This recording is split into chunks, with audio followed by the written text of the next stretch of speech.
Dear shorthand writers, you are watching YouTube channel Parliamentary Reporter. This is English shorthand dictation number 168 and the dictation speed is 160 words per minute. Ready? Start.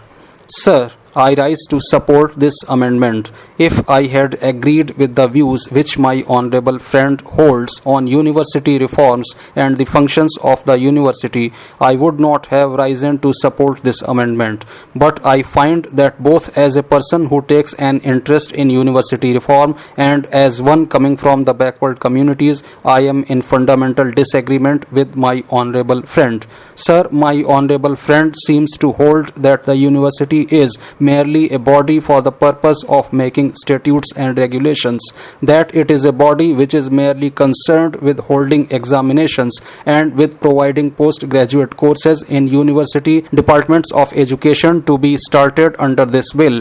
Sir, I think that it is a very narrow view of the university. One of the fundamental functions of the university is to provide facilities for bringing the highest education to the doors of the needy and the poor. I do not think that any university in any civilized country can justify its existence if it merely deals with the problems of examinations and the granting of degrees. Now, if it is the duty of a modern university to provide facilities for the highest education to the backward communities, I think it will be accepted as a corollary that the backward communities should have some control in the university affairs. Sir, I look upon the university primarily as a machinery whereby educational facilities are provided to all those who are intellectually capable of using those facilities to the best advantage, but who cannot avail themselves of those facilities for want of funds or for other handicaps in life. Now, sir, it is said that the university is primarily a concern of the intelligentsia and of the educated classes, and that as the university is to function properly, it is necessary that it should be controlled by what are called the educated classes. I would accept that principle if the educated classes who are going to control the university possessed what are called social virtues. If they, for instance, sympathized with the aspirations of the lower classes, if they recognized that the lower classes had rights, if they recognized that those rights must be respected, then probably we, coming from the backward communities, might well entrust our destinies to what are called the advanced communities.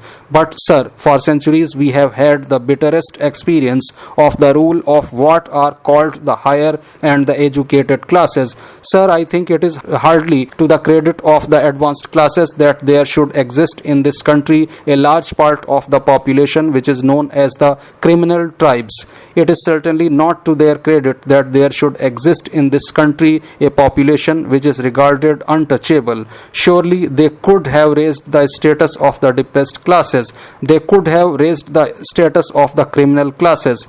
They could have brought their culture to us and made us equal to them if they had only the desire to do so. But they have never done so in the past and do not mean to do anything in that direction in future.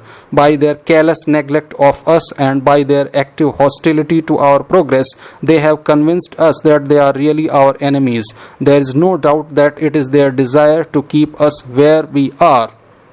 I do not wish to refer to the debate that has gone on for the last few days, but there is not the slightest doubt about the fact that the opposition benches which looked upon the government as their enemy sided with it now with the sole object of defeating us on this vital question. There is no other excuse for their conduct except that they wanted to defeat the claims of the backward communities for representation through nomination. It is for that reason that they have joined the government whom they opposed in season and out of season.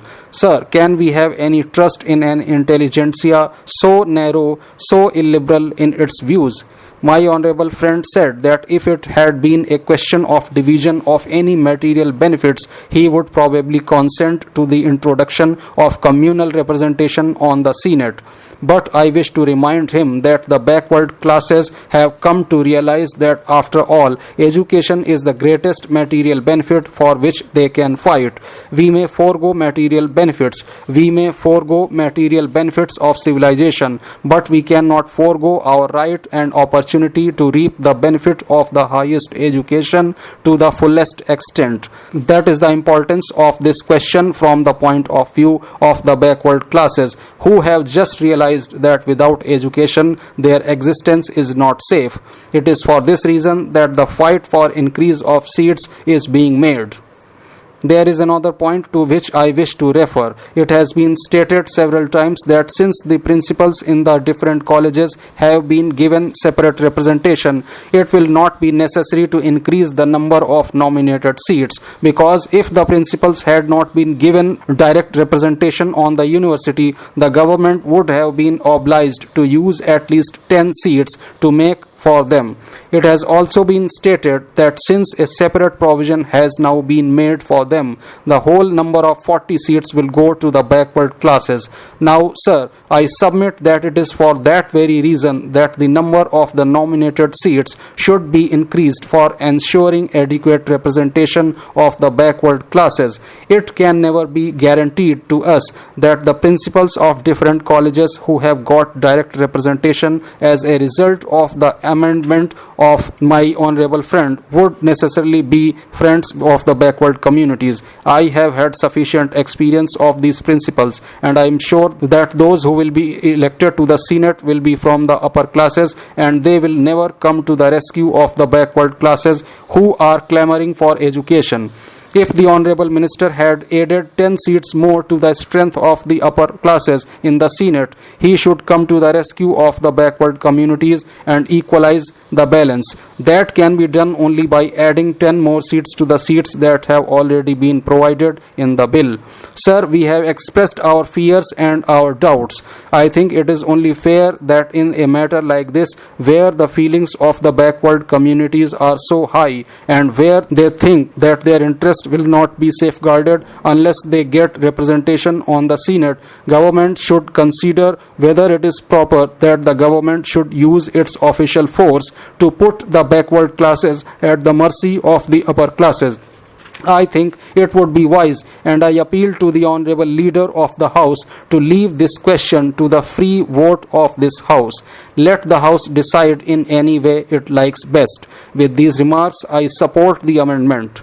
Sir, I find it very difficult to follow this section. My honorable friend said that we should not think of a democratic constitution for the board contemplated under section 2A, and I agree with him on the point. This board is intended to be a body of experts. Those members who are supported to be elected by the school boards on the provincial board may be persons who will merely express the views of the general public. Obviously, by their constitution, they could not bring to the work of this board expert mind. The other 6 members are to be appointed by the government. There is nothing in this section to suggest that the government binds itself to appoint only persons who will be experts in education. The clause merely says that 3 persons shall be appointed by the provincial government. There is nothing to indicate that the 3 shall be experts on education. Therefore, analyzing the whole constitution of the provincial board beyond the 3 government officers who will be there is certainly no guarantee that the board as a majority will have experts on it. Therefore, my honorable friend should accept the principle suggested by the honorable member that this ought to be looked at as a democratic institution. From that point of view, the elective principle should prevail over nomination principle. If my honorable friend says that it ought not to be looked at as a democratic institution but as a body intended to give advice, he must provide for it by saying that the board shall consist of a majority of experts on education. I suggest to him whether he will accept the amendment that 3 members to be appointed by the provincial government shall be appointed from people who are known as experts on education. He should not leave the matter vague as it is. The government in its weaker moments may appoint persons who may not be experts. It will frustrate the very object underlying this clause.